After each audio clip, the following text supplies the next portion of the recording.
Cek cek. Cek cek.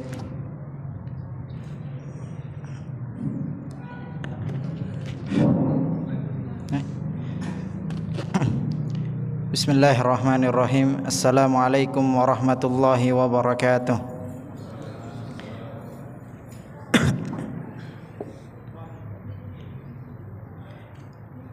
Innal hamdalillah nahmaduhu wa nasta'inuhu wa nastaghfiruh wa na'udzu billahi min shururi anfusina wa min sayyiati a'malina may yahdihillahu fala mudhillalah wa may yudlil fala hadiyalah. Asyhadu an la ilaha illallah wahdahu la syarikalah wa asyhadu anna Muhammadan abduhu wa rasuluh. Allahumma allimna ma yanfa'una wanfa'na bima 'allamtana wa zidna ilman.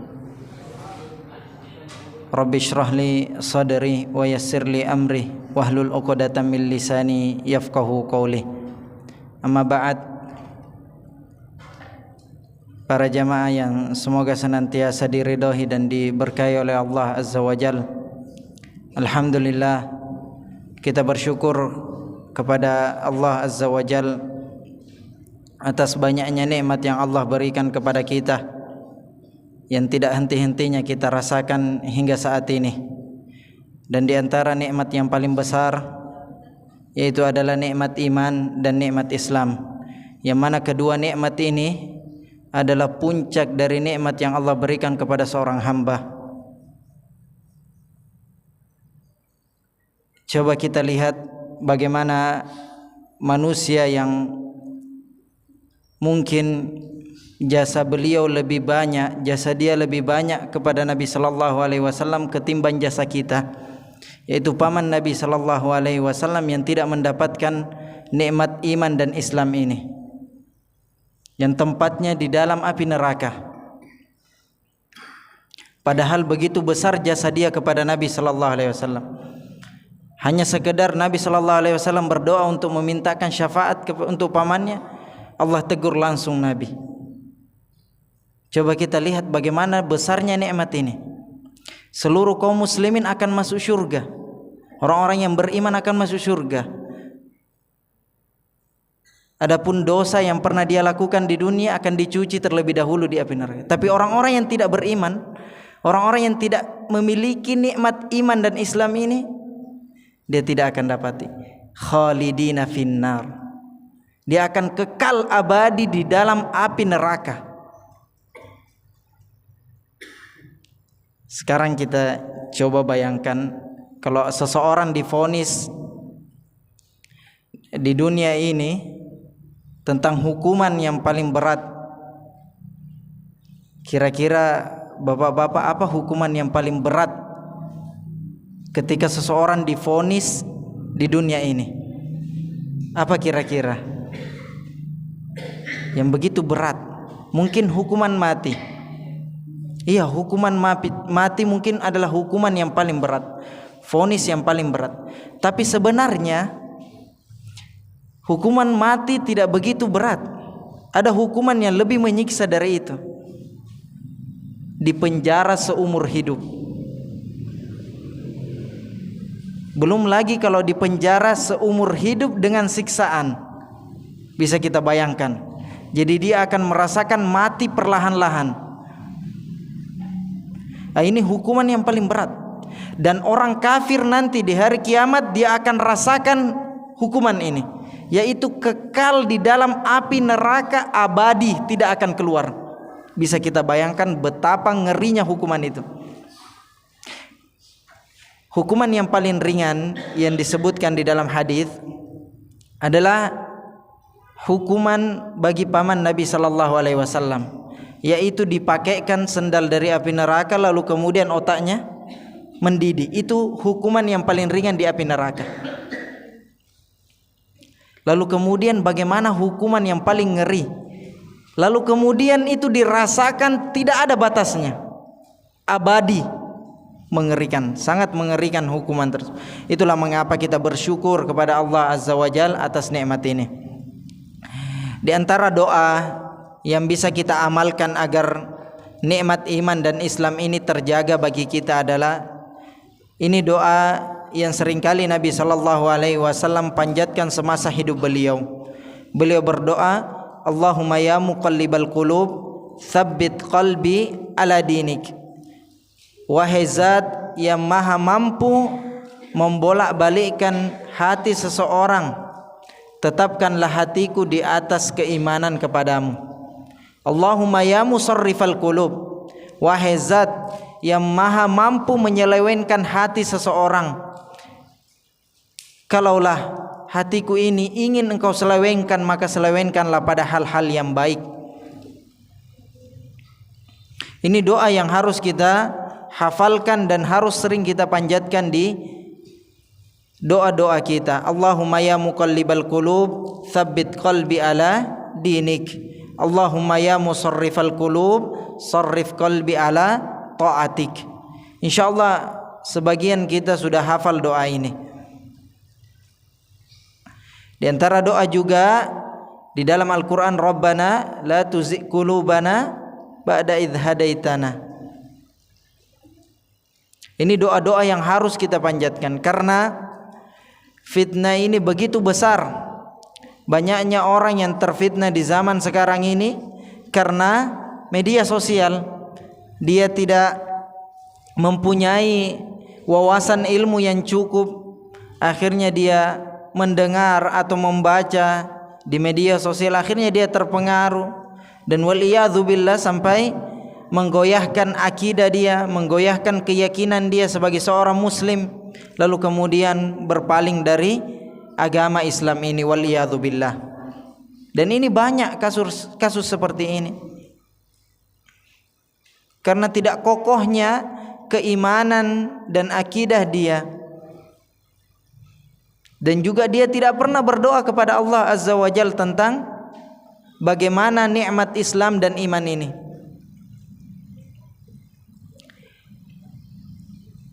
Kaum muslimin yang semoga senantiasa dirahmati oleh Allah Azza wa Jalla, di antara nikmat juga yang lain yang patut kita syukuri adalah nikmat sehat.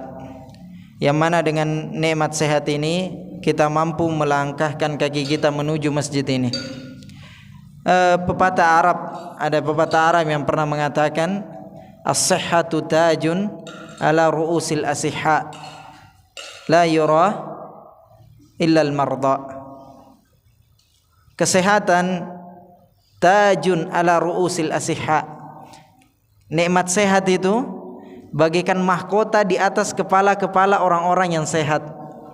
La yura minhu illal marda. Tidak ada yang mampu melihat nikmat kesehatan itu sebagai mahkota kecuali orang-orang yang sakit. Kita orang yang sehat ini tidak mungkin kita lihat di atas kepala orang yang sehat itu adalah mahkota, tidak mungkin. Tapi siapa yang melihat nikmat sehat itu di atas kita sebagai mahkota adalah orang-orang yang sakit. Orang-orang yang rindu ingin datang ke masjid untuk sholat. Orang-orang yang rindu ingin menyapa saudara-saudaranya di luar sana. Di antara pepatah juga ada yang mengatakan, biddiddi yattadihul bayan. Dengan lawan kata sesuatu itu menjadi jelas. Seringkali kita bersyukur atas nikmat Allah kalau kita sudah rasakan kebalikan dari nikmat tersebut. Kapan kita bersyukur atas nikmat sehat? Kalau kita pernah merasakan sakit. Kapan kita betul-betul bersyukur atas nikmat harta yang cukup? Kalau kita pernah hidup dalam keadaan apa? Serba berkecukupan. Orang yang sudah terlahir dalam keadaan kaya raya, sedikit berat dia untuk bersyukur atas nikmat harta. Kenapa? Karena dia tidak pernah merasakan lawan kata dari nikmat tersebut. Orang yang merasakan nikmat ilmu, nikmat hidayah, biasanya adalah orang yang dulunya hidup di masa-masa yang kelam. Kemudian dia rasakan ketenangan di majelis ilmu misalnya, ketenangan dengan keimanan, ketenangan hadir di 5 waktu sholat di masjid. Ini biasanya orang yang merasakan ini adalah orang yang dulunya punya masa lalu yang kelam. Beda halnya mungkin untuk anak-anak yang sudah terdidik mulai dari kecil hingga dewasa dalam lingkungan yang baik.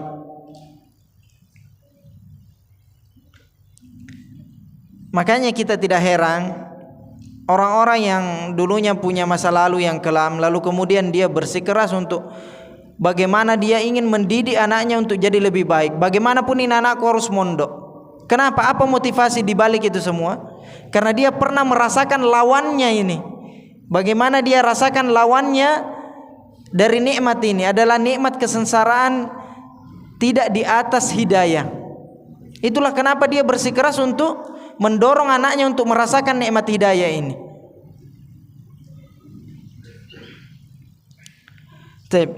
Ini sebagai muqaddimah kita. Semoga kita semakin mensyukuri nikmat Allah Azza wa Jal, karena Allah berfirman di dalam Al-Quran, la in syakartum la azidannakum wa la in kafartum inna adzabi lasyadid. Siapa yang berhasil mensyukuri nikmat-nikmatku, la azidannakum, aku akan tambah nikmat itu. Wala in kafartum inna adzabi lasyadid. Kalau kalian gagal mensyukuri nikmatku, ketahuilah azabku sangatlah pedih. Apa azab yang paling pertama Allah turunkan bagi orang-orang yang tidak pandai bersyukur? Adalah dicabutnya nikmat tersebut. Orang yang tidak bersyukur atas harta yang dia miliki sekarang ini, lalu kemudian menyalahkan keadaan, menghakimi Allah Azza wa Jal, Allah akan cabut nikmat itu dan Allah tidak akan tambah nikmatin. Tapi orang yang bersyukur dengan nikmat yang apa adanya yang dia rasakan sekarang ini, Allah akan tambahkan rezekinya tersebut. Sebagaimana tema kita pada malam hari ini adalah tentang 7 golongan yang Allah beri syafaat di hari kiamat. Siapa 7 golongan tersebut yang Allah beri syafaat di hari kiamat? Yang pertama, sebelum kita membahas 7 golongan tersebut, kita akan jelaskan dulu bagaimana tentang keadaan pada mahsyar tersebut. Orang kalau tidak paham bagaimana keadaan pada mahsyar tersebut, ketika dikabarkan bahwa ada 7 golongan yang Allah akan selamatkan di pada mahsyar, lalu kenapa? Memangnya apa yang terjadi di pada mahsyar? Memangnya seberuntung bagaimanakah orang 7 golongan ini ya Allah? Ini tadi yang kita bahas ya. Biddiddi yattadihul bayan. Dengan lawan kata sesuatu itu menjadi jelas. Kita akan menjelaskan tentang bagaimana keadaan pada mahsyar. Keadaan pada mahsyar adalah keadaan setelah kita di alam barzah, di alam kubur, di mana seluruh manusia akan Allah kumpulkan di pada mahsyar tersebut. Dalam bahasa Arab, mahsyar adalah tempat kembali, artinya tempat kembali. Tempat kembali yang mana seseorang itu dikumpulkan. Di pada mahsyar kelak nanti, Allah Azza wa Jalla akan mengumpulkan seluruh makhluk yang pernah hidup di permukaan bumi ini, baik manusia, jin, kemudian hewan. Allah akan kumpulkan di pada mahsyar dan Allah akan adili semuanya. Di pada mahsyarlah tempatnya manusia dan makhluk-makhluk yang lain akan diadili oleh Allah Azza wa Jalla. Tidak ada yang bisa lari dari pengadilan Allah Azza wa Jalla. Semua akan mendapatkan bagian-bagian yang pernah ia lakukan semasa hidup dia di dunia. Lalu apa dalilnya bahwasanya semua kita akan dikumpulkan di pada mahsyar? Disebutkan di dalam surah Al-Waqi'ah, Allah Azza wa Jalla berfirman, "Qul innal awwalina wal akhirin lamajmu'una ila miqati yaumin ma'lum." Ketahuilah, manusia yang paling awal yang pernah Allah ciptakan, wal akhirin, dan orang yang paling terakhir yang pernah ada di permukaan bumi ini, lamajmu'una ila miqati yaumin ma'lum. Allah akan kumpulkan mereka semua pada hari dan tempat yang telah diketahui. Di mana? Di pada mahsyar. Jadi manusia nanti akan berkumpul seluruhnya di pada mahsyar. Tidak ada yang bisa lari dari pengadilan Allah Azza wa Jalla. Di dalam ayat yang lain juga Allah sebutkan, wa hasyarnahum falam nughadir minhum ahada. Ini disebutkan di dalam surah Al-Kahfi. Wa hasyarnahum falam nughadir minhum ahada. Dan kami kumpulkan mereka semua dan tidak ada yang bisa lari dari pengadilan tersebut. Tidak ada yang luput. Allah semua akan kumpulkan kita di padang mahsyar. Setelah manusia semua dikumpulkan di padang mahsyar, lalu apa lagi yang manusia lakukan setelah Allah kumpulkan kita di padang mahsyar? Disebutkan oleh para ulama, di padang mahsyar adalah tempat di mana manusia akan diadili seluruh amalan yang pernah dia lakukan di dunia. Akan dipertontonkan oleh Allah Azza wa Jal seluruh amalan yang pernah dia lakukan. Amalan baik dia, amalan keburukan dia, akan Allah pertontonkan di padang mahsyar. Satu persatu manusia akan diadili oleh Allah Azza wa Jal. Dan manusia yang lain akan berdiri menunggu penghakiman tersebut, menunggu pengadilan tersebut. Begitu lama kita nanti akan berdiri di padang mahsyar. Kemudian ada beberapa dalil yang menjelaskan tentang keadaan padang mahsyar. Tentu ada banyak dalil yang menjelaskan tentang keadaan di padang mahsyar, tapi kita ambil 2 dalil saja tentang bagaimana keadaan pada mahsyar tatkala itu. Yang pertama, keadaan manusia ketika Allah kumpulkan di padang mahsyar. Manusia akan Allah kumpulkan di padang mahsyar dalam keadaan fitrah, yaitu keadaan di mana manusia tidak mengenakan pakaian sehelai pun, tidak mengenakan alas kaki apapun, dan juga tidak dalam keadaan dikhitan, belum dikhitan. Ini keadaan belum disunat ya. Ini keadaan yang Allah akan kembalikan manusia nanti di padang mahsyar dalam keadaan tersebut. Sebagaimana dalilnya yang diriwayatkan oleh Aisyah radhiyallahu anha, beliau mengatakan qalat sami'tu Rasulullah sallallahu alaihi wasallam yaqul yuhsyarun nasu yaumal qiyamati hufatan uratan gurlan. Manusia akan dikumpulkan dalam keadaan tidak mengenakan pakaian sehelai pun, dan juga tidak mengenakan alas kaki, dan juga dalam keadaan belum dikhitan. Kemudian Aisyah radhiyallahu anha bertanya kepada Nabi sallallahu alaihi wasallam, "Qultu ya Rasulullah, ar-rijalu wan nisa yanzuru ba'duhum ila ba'din."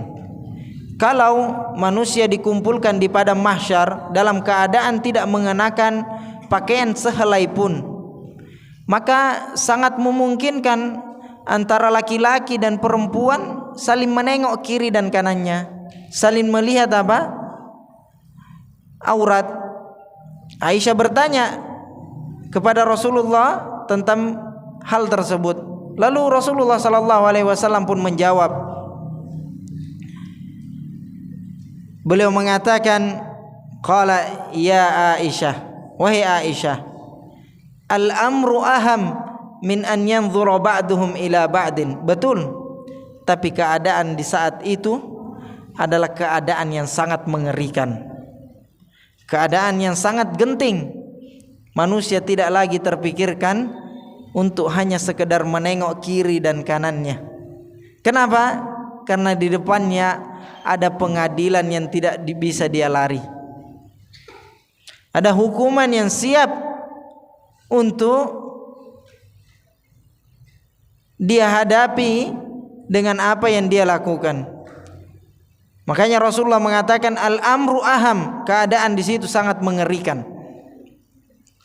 Faedah yang bisa kita ambil bahwa di antara cara untuk meredam hawa nafsu dengan meningkatkan rasa takut. Kapan rasa takut lebih besar, maka hawa nafsu akan tertekan. Ini dalilnya. Ini dalilnya. Kapan seseorang rasa takutnya lebih besar, maka hawa nafsunya akan tertekan.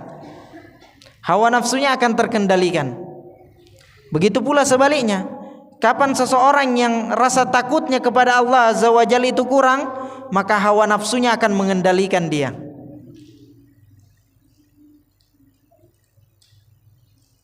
Kenapa orang-orang yang di luar sana yang bermaksiat itu begitu mudah dia bermaksiat? Karena rasa takutnya kurang. Seandainya ada orang yang melakukan maksiat, lalu kemudian ketahuan saja oleh warga sekitar, apakah ada nafsu dia lagi pada saat itu? Apakah keluar nafsu dia pada saat itu? Pasti jawabannya tidak. Kenapa? Karena pada saat itu ketakutan lebih besar daripada hawa nafsunya. Itulah kenapa hawa nafsunya tertekan, tidak keluar.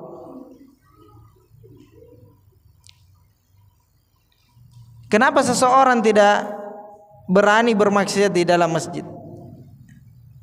Karena rasa takutnya, rasa hormatnya, rasa diawasinya lebih besar daripada hawa nafsunya. Itu mengapa hawa nafsunya tertekan oleh rasa takut tersebut. Ini faedah yang bisa kita ambil dari hadis ini. Jadi kalau kita ingin mengendalikan hawa nafsu kita, maka kita besarkan rasa takut kita. Ini keadaan yang pertama. Jadi manusia nanti akan dikumpulkan dalam keadaan fitrah. Kemudian keadaan yang kedua, setelah manusia dikumpulkan di padang mahsyar, kita semua sudah berdiri di padang mahsyar, maka Allah Azza wa Jal mendekatkan matahari persis di atas kepala kita. Yang mana hadis Nabi sallallahu alaihi wasallam, tudna syamsu yaumal qiyamati minal khalqi hatta takuna kamikdari mailin. Setelah manusia sudah dikumpulkan, Allah mendekatkan matahari persis di atas kepala kita, kamikdari mailin. Kamikdari mailin ini sejengkal di atas kepala kita. Persisnya matahari di atas kepala kita. Bisa kita bayangkan bagaimana panasnya keadaan tersebut. Kita di Makassar saja, kalau kita parkir motor di siang hari musim panas, bagaimana panasnya. Kita tidak bisa pegang tempat duduknya motor saking panasnya. Mobil yang diparkir di lahan terbuka lalu kemudian langsung kena panas matahari, luar biasa panasnya. Kita masuk saja tidak bisa. Kita tunggu dulu udaranya keluar. Nah ini matahari jaraknya cuma 1 mil di atas kepala kita. Bagaimana panasnya keadaan tersebut. Kemudian kata Syekhul Islam Ibnu Taimiyah rahimahullah, bagaimana kalau jaraknya begitu dekat, pasti manusia akan binasa. Ini tidak masuk dalam akal, pasti manusia akan binasa. Kata Syekhul Islam Ibnu Taimiyah bahwa pada saat itu Allah Azza wa Jal akan melipat gandakan kekuatan manusia. Jadi manusia akan ditambahkan kekuatan fisiknya agar dia bisa merasakan bagaimana panasnya matahari tersebut. Kalau untuk ukuran fisik kita sekarang, pasti kita akan hancur dengan jarak matahari yang hanya semil di atas kepala kita. Tapi Allah akan tambahkan kekuatan manusia. Allah akan lipat gandakan kekuatan dia, dan dia agar dia bisa rasakan bagaimana panasnya matahari tersebut. Ini keadaan yang kedua, keadaan manusia di padang mahsyar. Lanjutan hadis ini,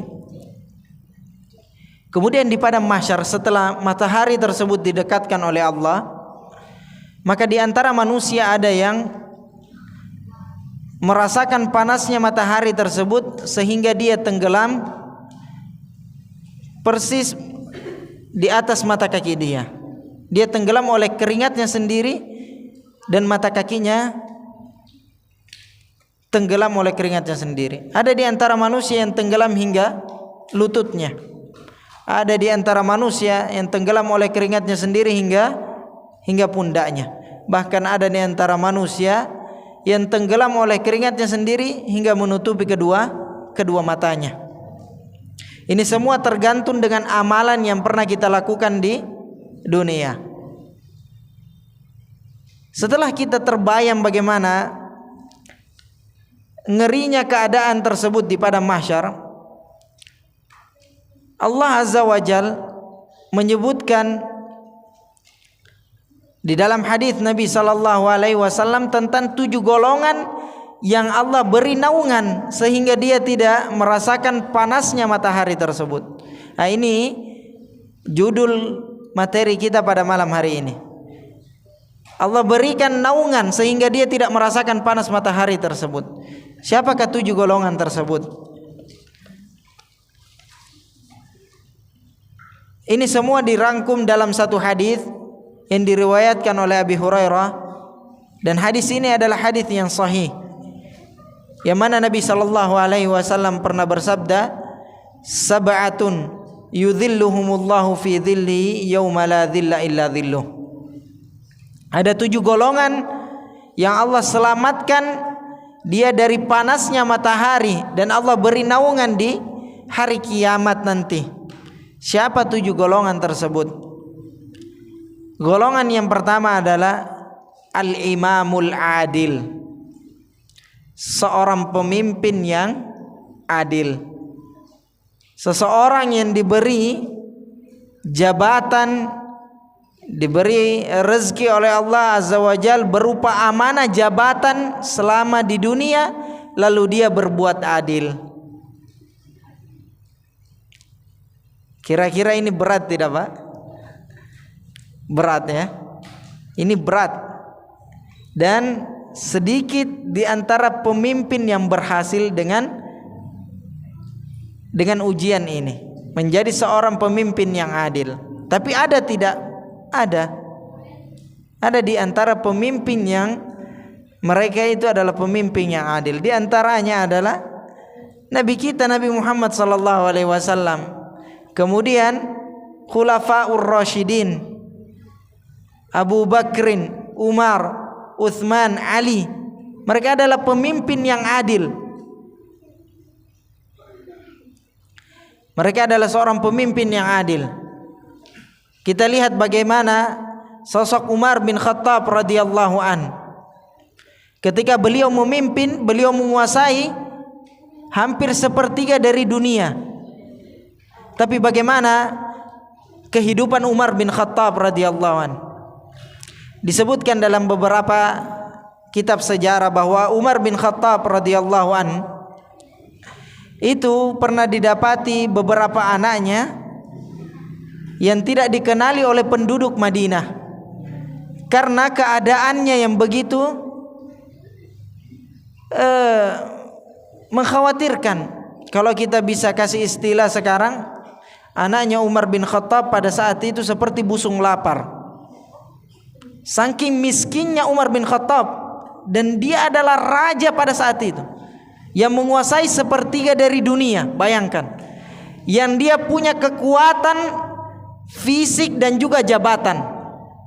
Umar bin Khattab, dia kalau perang, siapa yang berani melawan Umar bin Khattab? Dia bisa menebas 2 orang langsung terputus dari tubuhnya. Bagaimana kuatnya Umar bin Khattab? Kita potong daging saja waktu kurban berapa kali baru terpotong. Umar bin Khattab bisa 1 kali ayunan terputus 2 orang. Jadi kita bisa bayangkan bagaimana kuatnya itu Umar bin Khattab. Kira-kira kalau itu pedangnya Umar berapa beratnya? Berapa kilo beratnya itu? Dan peperangan dilangsungkan dari pagi hingga malam. Bisa kita bayangkan betapa kuatnya itu Umar bin Khattab. Betapa beratnya itu pedang dan dia bawa dalam peperangan. Kakinya sampai ke tanah ketika dia menaiki kuda. Ini kuda Arab, tinggi, besar. Tapi Umar bin Khattab hidup dalam keadaan sederhana. Umar bin Khattab gelisah ketika mendapati di antara masyarakatnya ada yang kelaparan. Umar bin Khattab tidur di bawah pohon kurma, di atas pelepah kurma.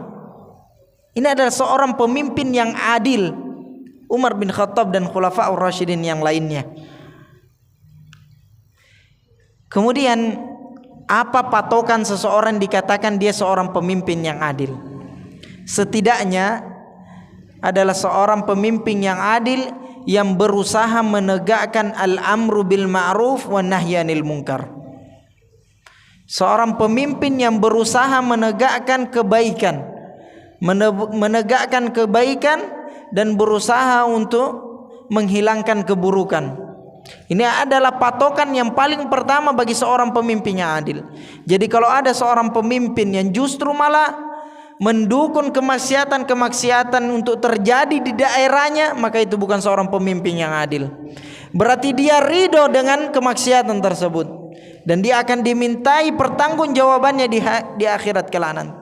Dia beri izin untuk operasional, misalnya operasional kemaksiatan, dan dia tahu bahwa itu adalah kemaksiatan, maka dia akan dimintai pertanggungjawab, dan dia tidak akan menjadi seorang pemimpin yang adil masuk dalam kategori ini. Ini adalah golongan yang pertama yang Allah selamatkan, adalah seorang pemimpin yang adil. Kemudian golongan yang kedua adalah syabun nasya'a fi ibadatillah, seorang pemuda yang tumbuh besar di atas ketaatan kepada Allah Azza wa Jal. Kata para ulama, patokan seorang pemuda itu adalah umur dia balik hingga umur 40 tahun. Umur dia balik hingga umur 40 tahun. Ini adalah umur seorang pemuda. Jadi Nabi SAW mengatakan, seorang pemuda yang menghabiskan masa umurnya tadi di atas ketaatan kepada Allah Azza wa Jalla, Allah akan gantikan dengan Allah beri naungan di hari kiamat kelak nanti. Makanya oleh karena itu bapak-bapak yang semoga senantiasa diridhai oleh Allah Azza wa Jalla, di antara tugas kita, bagaimana kita bisa membimbing anak kita agar dia bisa menjadi seorang pemuda yang tumbuh di atas ketaatan kepada Allah Azza wa Jalla. Ini adalah tugas seorang ayah. Bagaimana bisa mendidik anaknya tumbuh di atas ketaatan kepada Allah Azza wa Jalla. Ustadz, kita tidak punya waktu kita terbatas untuk anak-anak, kita sibuk bekerja. Maka berikhtiarlah untuk memilih pondok-pondok pesantren yang kiranya memang bagus untuk kelangsungan anak kita ke depannya. Ini adalah bentuk ikhtiar kita untuk menjadikan anak kita menjadi seorang pemuda yang tumbuh di atas ketaatan kepada Allah Azza wa Jalla. Di antara contoh pemuda juga yang menghabiskan waktunya di atas ketaatan kepada Allah Azza wa Jalla adalah seorang pemuda yang membantu atau menghabiskan waktunya untuk membantu keluarganya mencari nafkah. Mungkin ada di antara pemuda yang tidak bisa menghadirkan atau hadir di majelis-majelis ilmu, duduk di kelas-kelas untuk belajar, tapi karena tanggung jawab yang dia dapatkan dari keluarganya sehingga dia harus keluar untuk mencari nafkah. Ini juga bagian dari menghabiskan masa muda untuk mencari masa muda di atas ketaatan kepada Allah Azza wa Jalla.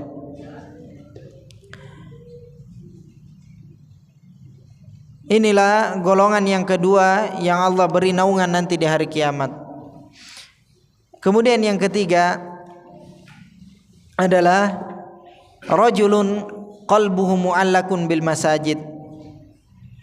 Kalau di dalam bahasa Arab, kalau kalimat rajulun, maka ini sudah bersifat umum, bukan hanya pada anak-anak muda saja, tapi semua yang berjenis kelamin laki-laki. Rajulun qalbuhu mu'allakun bil masajid, seseorang yang hatinya terpaut oleh masjid. Tidaklah dia keluar dari masjid kecuali hatinya rindu ingin kembali lagi hadir ke masjid.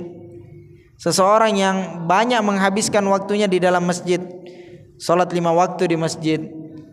Kemudian mungkin dia i'tikaf antara maghrib dengan isya seperti yang kita lakukan ini, menghadiri majelis-majelis ilmu di masjid. Ini adalah bentuk seseorang hatinya terpaut oleh masjid. Setiap kali dia punya masalah, dia biasanya ke masjid menenangkan diri. Dia sholat 2 rakaat. Ini bukti bahwa ada keterkaitan antara hatinya dengan masjid. Tapi orang yang tidak punya keterkaitan hatinya dengan masjid, maka jangankan untuk ke masjid, dia risih untuk tinggal di samping masjid yang sering dikumandangkan azan. Ini kita biasa lihat mungkin di berita, orang terganggu dengan suara azan. Kenapa? Karena hatinya tidak terpaut oleh masjid. Tidak terpaut oleh masjid. Tapi orang-orang yang hatinya terpaut oleh masjid, dia akan memakmurkan masjid. Dia akan membuat acara-acara yang mana acara tersebut acara yang baik di masjid, agar dia sering berkunjung ke masjid. Biasanya amalan ini, di antara tradisi yang biasa kita lihat di negara kita ini adalah yang mengamalkan amalan ini adalah orang-orang yang sudah beranjak umurnya sudah 60 ke atas, yang biasa sudah menghabiskan waktunya di masjid. Tidak masalah. Semoga dengan amalan tersebut Allah Azza wa Jalla memasukkan dia ke dalam salah satu 7 golongan yang Allah selamatkan dari panasnya matahari di padang mahsyar kelak nanti. Jadi jangan justru kita hakimi atau kita jelek-jelekkan. Itu tua pindah baru mau ke masjid, ya alhamdulillah. Daripada sudah tua tidak ke masjid. Yang lebih bagus lagi dari muda sampai kita meninggal kita di masjid. Rajulun qalbuhu mu'allakun bil masajid, seseorang yang hatinya terpaut oleh masjid. Jadi bersyukurlah orang-orang yang hatinya itu tenang ketika datang ke masjid. Bersyukurlah. Bisa jadi itu adalah pertanda baik Allah Azza wa Jal masukkan dia ke dalam salah satu 7 golongan yang akan Allah selamatkan di hari kiamat kelak nanti. Kemudian yang kelima atau yang keempat adalah rajulani tahabban fillahi ijtama'a alaihi wa tafarraqa alaihi. 2 orang yang saling mencintai karena Allah. Dia bersatu karena kecintaan dia kepada Allah Azza wa Jal. Kemudian dia berpisah karena kecintaan dia kepada Allah Azza wa Jal. Seorang suami istri yang disatukan atas dasar kecintaan kepada Allah Azza wa Jal. Seorang suami istri yang membangun keluarganya di atas kecintaan kepada Allah. Seseorang yang tidaklah dia benci kepada pasangannya kecuali karena kemaksiatan yang pasangannya lakukan kepada Allah Azza wa Jalla, dan tidak pula dia mencintai pasangannya karena ketaatan yang dia lakukan kepada Allah Azza wa Jalla. Semuanya didasari atas ketaatan kepada Allah Azza wa Jalla. 2 orang yang saling mencintai karena Allah Azza wa Jalla. Seseorang yang mencintai saudaranya yang lain karena kesolehan dia. Dia mencintai seseorang yang alim karena kesolehan itu. Setiap kali dia melihat orang tersebut, hatinya sudah sejuk melihat orang tersebut dan tumbuh rasa cinta kepada orang tersebut. Saya ada cerita yang mana dulu guru kami Ustaz Yazid rahimahullah ta'ala, setiap kali beliau berkunjung ke pondok kami, setiap kali beliau datang, dan beliau datang di hari Kamis biasanya, dan saya tahu bahwa beliau besok akan khutbah Jumat, maka saya sebelum jam 11 biasanya sudah di masjid. Saya ambil saf paling depan. Biar apa? biar saya bisa lihat mukanya, agar saya bisa melihat muka beliau rahimahullah ta'ala. Baru beliau masuk ke masjid dan saya lihat muka beliau, saya sudah terharu ingin menangis. Kenapa? Padahal saya tidak dikenal dengan beliau. Kenapa? Karena kecintaan kita kepada beliau. Apa yang mendasari kecintaan kita? Karena ketaatan dia kepada Allah Azza wa Jalla, kegigihan beliau dalam berdakwah, sehingga kita menjadikan apa? Kecintaan itu didasari oleh hal tersebut. Bagaimana Bilal bin Rabah ketika wafat Nabi sallallahu alaihi wasallam, beliau tidak bisa mengumandangkan azan lagi. Setiap kali beliau mengumandangkan azan, beliau pingsan. Kenapa? Teringat sosok Nabi sallallahu alaihi wasallam. Karena begitu cintanya Bilal bin Rabah kepada Nabi, sampai Bilal pulang ke Afrika. Karena tidak sanggup tinggal di dalam kota Madinah, merasakan penderitaan kecintaan beliau kepada Nabi sallallahu alaihi wasallam. Ketika Nabi sallallahu alaihi wasallam meninggal, Umar bin Khattab mengatakan, siapa yang mengatakan bahwa Nabi Muhammad sallallahu alaihi wasallam meninggal, maka saya akan penggal kepalanya. Kata Umar bin Khattab. Kenapa? Karena begitu cintanya Umar bin Khattab kepada Nabi sallallahu alaihi wasallam. Umar disuruh, Umar duduk. Disuruh oleh sahabat yang lain. Umar tidak mau duduk. Umar tetap berdiri. Tidak. Sampai Abu Bakar yang menenangkan beliau, barulah beliau duduk. Nah ini ketika kita mencintai seseorang karena ketaatan dia kepada Allah Azza wa Jalla. Tentunya dengan tidak berlebihan, tidak guluh, tidak berlebihan kecintaan kita, tidak melebihi kecintaan kita kepada Allah Azza wa Jalla, tidak menafikan setiap kesalahan yang dia lakukan. Maka itu adalah bentuk dua orang yang saling mencintai karena Allah Azza wa Jalla. Kemudian yang kelima, rajulun da'athum ra'atun dzata mansibin wa jamalin faqala inni akhafullah. Seseorang laki-laki, da'athum ra'atun, seseorang laki-laki yang diajak berzina oleh seorang perempuan. Faqala inni akhafullah. Kemudian dia mengatakan, inni akhafullah, aku lebih takut kepada Allah Azza wa Jalla. Dia menolak ajakan tersebut. Kisah yang sangat terkenal yaitu kisah Nabi siapa? Nabi Yusuf alaihi salam, seorang nabi yang Allah berikan paras yang begitu gagah sehingga para perempuan itu terpesona dan tergoda oleh Nabi Yusuf alaihi salam, yang mana beliau digoda oleh seorang istri raja, tapi beliau apa? Menolak ajakan tersebut. Kenapa? Karena lagi-lagi ketakutan Nabi Yusuf alaihi salam lebih besar daripada hawa nafsunya, sehingga hawa nafsu tersebut tertekan oleh rasa takut yang lebih besar. Dan banyak di antara kisah-kisah orang-orang yang saleh, bagaimana orang-orang saleh yang terdahulu itu begitu sungguh-sungguhnya mereka dalam menjauhi kemaksiatan. Di antaranya contoh kisah Nabi Yusuf alaihissalam ini. Kemudian yang keenam, rajulun tasaddaqa bisadaqatin fa akhfaha hatta la ta'lama shimalu ma yunfiku yaminuhu. Seseorang yang mempunyai sifat dermawan, dia gemar bersedekah sampai-sampai akan tetapi sedekahnya tersebut dia sedekahkan dalam keadaan sembunyi-sembunyi.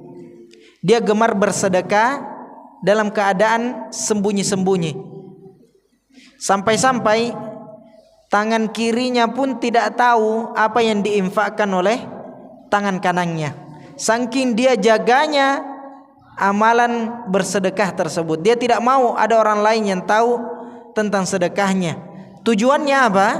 Agar dia terhindar dari sifat sum'ah, riya dan lain sebagainya, dari penyakit-penyakit hati. Dia betul-betul tulus bersedekah mengharap keridhaan Allah Azza wa Jalla, tidak ada yang lain. Maka orang yang melakukan amalan tersebut, yang selalu bersedekah di jalan Allah, menolong orang lain dengan sembunyi-sembunyi tidak ingin ditahu, maka Allah akan ganti kebaikannya tersebut dengan Allah berikan naungan di hari kiamat kala nanti. Jadi kita tidak perlu khawatir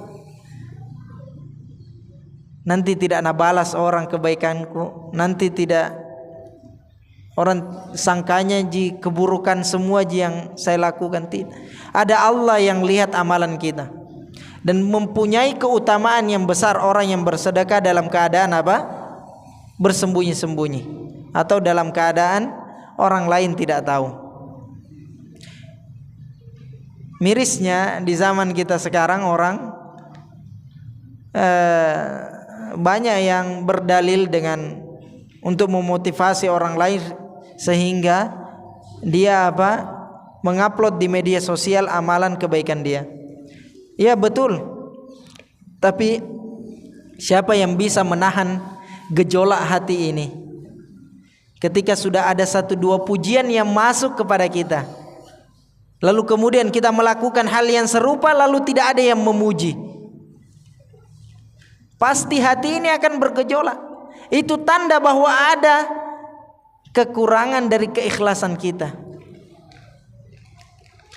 Sedekah pertama banyak orang yang memuji, Masya Allah baiknya mentongin, dengan pujian yang luar biasa. Lalu sedekah yang kedua, yang ketiga, pujian itu semakin hilang. Pasti ada gejolak hati yang akan tumbuh pada diri kita. Waliyadzubillah. Sedekah ini merupakan amalan yang membutuhkan latihan. Seseorang yang mampu bersedekah dengan jumlah yang besar, itu diawali dengan jumlah-jumlah yang kecil. Tidak mungkin seseorang yang mampu bersedekah dengan jumlah misalnya miliaran rupiah, kalau dia belum pernah melakukan sedekah 100 juta misalnya, ratusan juta, puluhan juta, ratusan ribu, tidak mungkin. Sedekah itu merupakan proses. Sebagaimana juga kemaksiatan itu adalah proses, maka kebaikan juga itu proses. Jadi bagaimana kita melatih diri ini untuk rajin bersedekah? Maka bersedekahlah dari angka yang kecil. 2.000 kasih ke anak-anak, keponakan tak. Latih itu. Kita kasih keponakan kita 2.000. Tidak ada harganya 2.000 bagi kita orang dewasa. Tapi bagi anak kecil 2.000, Masya Allah, sangat luar biasa. Kita dapat 2 amalan, memasukkan kebahagiaan kepada hati seorang muslim dan juga bersedekah. Lalu kemudian kita tambahkan lagi itu 10.000, 50.000. Dan dengan seiringnya latihan kita itu, pasti Allah akan tambahkan rezeki kita. Tidak mungkin tidak. Kita harus yakin sedekah tidak akan mengurangi harta kita, bahkan menambah. Cuma terkadang kita kurang yakin. Ketika kita bersedekah kurang yakin, betulkah sedekah ini mendatangkan lipatan ganti dari Allah Azza wa Jalla? Yamhaqullahu riba wa yurbis sadaqah. Yurbi, artinya itu Allah akan memberi untung yang besar keuntungan yang besar bagi orang yang sering bersedekah. Dan memang keuntungan tersebut akan datang pada diri kita di dunia dan juga di akhirat. Orang yang rajin bersedekah. Ustaz, saya bukan orang kaya, saya bukan orang yang mampu. Ya tidak masalah, kita bersedekah dengan semampu kita. 2.000, 5.000, itu tidak berarti bagi kita. Tapi kalau kita keluarkan dalam keadaan ikhlas untuk mencari keridhaan Allah, pasti Allah akan lipat gantikan sedekah kita tersebut. Sebagaimana yang disebutkan, man taraka syai'an lillah awadahullahu khairan minha. Siapa yang meninggalkan sesuatu yaitu karena Allah Azza wa Jal, maka Allah akan gantikan dengan yang lebih baik lagi. Kemudian yang terakhir, golongan yang terakhir yang Allah selamatkan dari hari kiamat adalah rajulun dzakarallahu khalian fafadat ainahu. Seseorang yang hatinya tersebut lembut, yang mana dia selalu mengingat-ingat Allah dalam kesendiriannya. Fafadat ainahu. Lalu kemudian kedua air matanya mengalir menangis. Orang yang terbiasa bangun di tengah malam, salat malam, kemudian berdoa sampai dia menangis di hadapan Allah Azza wa Jal, kemudian kedua air matanya mengalir menangis, maka orang yang memiliki kebiasaan yang seperti ini, Allah akan selamatkan dirinya di hari kiamat kelak. Ini tidak mudah. Orang yang bisa menangis karena Allah Azza wa Jalla adalah hati-hati, orang yang memiliki hati yang bersih. Hati yang kotor akan sulit untuk menangis karena Allah.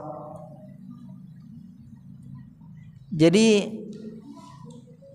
orang yang mampu menangis karena Allah Azza wa Jalla, mengingat-ingat dosanya yang lalu, mengingat-ingat kebaikan Allah Azza wa Jalla, adalah orang yang hatinya bersih.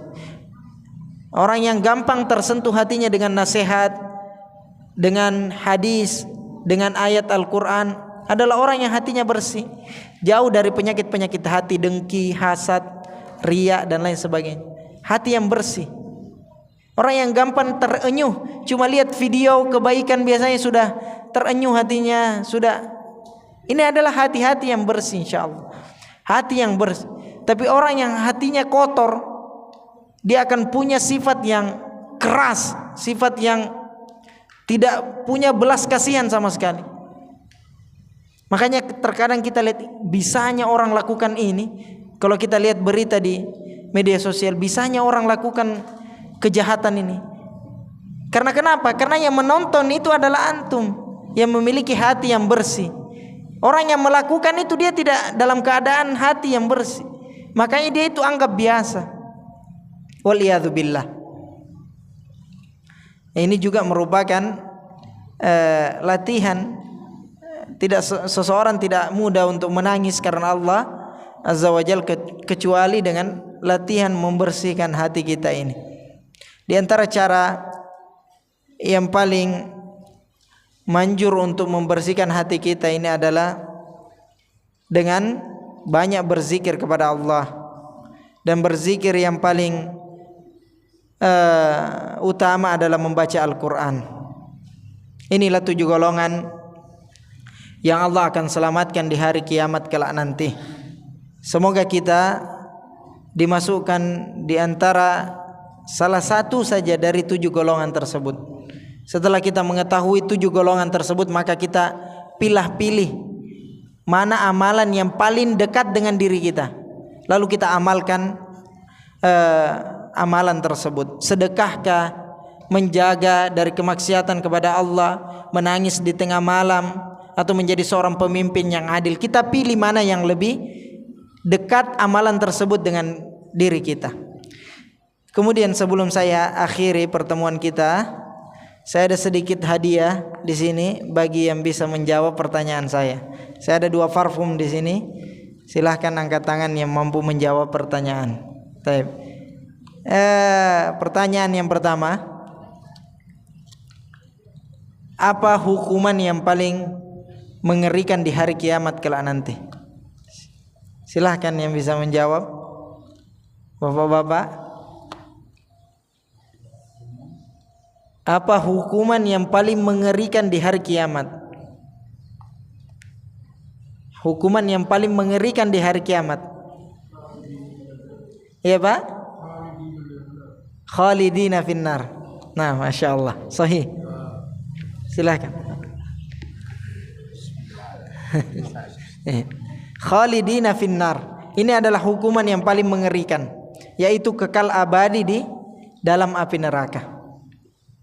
Tapi pertanyaan terakhir, sebutkan satu dari 7 golongan yang sudah kita sebutkan tadi. Silakan. Nah, Mas Santa, syabun nasya fi ibadatillah. Seorang pemuda yang tumbuh besar di atas beribadah kepada Allah Azza wa Jalla. Barakallahu fiik. Itu saja yang bisa Ana sampaikan pada kesempatan kali ini. Semoga ilmu yang sedikit ini bisa menjadi tambahan wawasan kita, dan semoga Allah Azza wa Jalla memudahkan kita untuk mengamalkan apa yang telah kita ketahui. Kita akhiri pertemuan kita ini dengan doa kafaratul majlis. Subhanakallahumma bihamdika asyhadu an la ilaha illa anta astaghfiruka wa atubu ilaik. Wassalamualaikum warahmatullahi wabarakatuh.